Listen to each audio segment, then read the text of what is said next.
কিছু মানুষের অবস্থা এত খারাপ হয়ে যায় যে তারা একটা মসজিদের ভিতরে বেশি সময় থাকতেও পারে না। যদিও কোনো কারণে তারা থাকে তাহলে অস্বস্তি বোধ করা শুরু করে। এমন ঘটনা ঘটে। আমার এমন অনেক মানুষের সাথে সাক্ষাৎ হয়েছে। আমি মনে করি না যে তারা খারাপ মানুষ।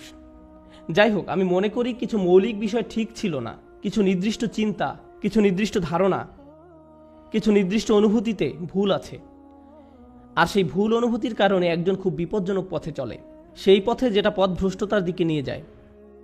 এদিকে সূরা হাজের শুরুতে আল্লাহ আযজা ওয়া জাল্লা বলছেন সেই সব মানুষের কথা যাদের কাছে মানুষকে পথভ্রষ্ট করার কার্যপ্রণালী আছে। খারাপ মানুষ যারা কোনো জ্ঞান ছাড়াই আল্লাহর বিরুদ্ধে তর্ক করে, এরা আর কিছু চায় না। মাই ইউজাদিলু ফিল্লাহি বিগাইরি ইলমিন ওয়ালা হুদাও ওয়ালা কিতাবিম মুনির। কোনো ব্যক্তি আল্লাহর ব্যাপারে তর্ক করে, বিতর্ক করে এবং ধর্মকে ঘৃণা করে এবং আল্লাহকে ঘৃণা করে, নবী সাল্লাল্লাহু আলাইহি সাল্লামকে ঘৃণা করে এবং তাদের কোনো ধারণাই নাই যে তারা কেন বিতর্ক করছে, পথ নির্দেশনাও নেই, কোনো আলোকিত চিন্তার আলোকেও তারা কাজটা করে না, অভিযোগ করার জন্যই অভিযোগ করা। সেই ধরনের মানুষগুলোর জন্য শুধু এটা যথেষ্ট নয় যে তারা বিভ্রান্তিতে আছে, তাদের আসলে অন্য কাউকে ভুল পথে পরিচালিত করতে হবে। সেটা একদল মানুষ। কিন্তু এই দলের মানুষদের নিয়ে আমি আজ কথা বলবো না। আমি কথা বলবো এর পরের যে দল, তাদের নিয়ে, যারা কিনারায় আছে, আক্ষরিকভাবেই যারা প্রান্তে আছে। কুরআন তাদেরকে এইভাবে বর্ণনা করছে, অমিনান নাসি মান ইয়াবুদুল্লাহি আলা হারফ। আমি এটার এভাবে অনুবাদ করব যে মানুষের মধ্যে এমন কেউ আছে যে আল্লাহর উপাসনা করে একদমই কিনারায়। তারা আল্লাহর উপাসনা করে কিন্তু পর্বতের একদম খারাপ প্রান্তে। এর অর্থ কি? এর অর্থ হলো কিছু সময় এখানে, কিছু সময় সেখানে পড়ে যাওয়ার জন্য প্রস্তুত। তাদের বিশ্বাস যথেষ্ট স্থির নয়, তারা তাদের উপাসনায় যথেষ্ট স্থিতিশীল নয়, তারা অনড় নয়, তাদের মনে এমন প্রশ্ন আছে যার উত্তর তার জানা নেই, অমীমাংসিত আবেগ। সুতরাং সেটা কিভাবে প্রদর্শিত হয়? আল্লাহ নিজে বলেন, ফাইন আসাবাহু খায়রুন আতবাআন্না বিহি।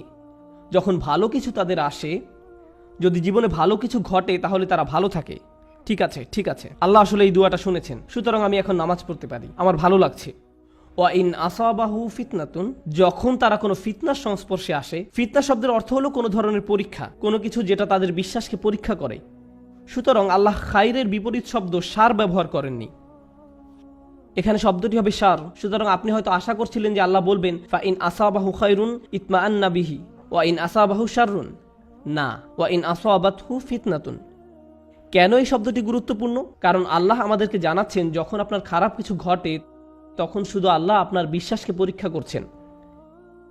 আল্লাহ শুধু দেখতে চান আপনি কি বিশ্বাস করেন এক আল্লাহকে যে আপনাকে তখনও ভালোবাসেন, যিনি তখনও আপনাকে গুরুত্ব দেন, তখনও তিনি আর রহমান, তখনও তিনি আর রাজেক, তিনি তখনও আপনার সব কিছুর যোগান দিয়ে যাচ্ছেন, আপনার যত্ন নিয়ে যাচ্ছেন, যদিও আপনি তা দেখতে পান না, যদিও আপনার মনে হচ্ছে যেন আপনার সামনে সমস্যার স্তূপ।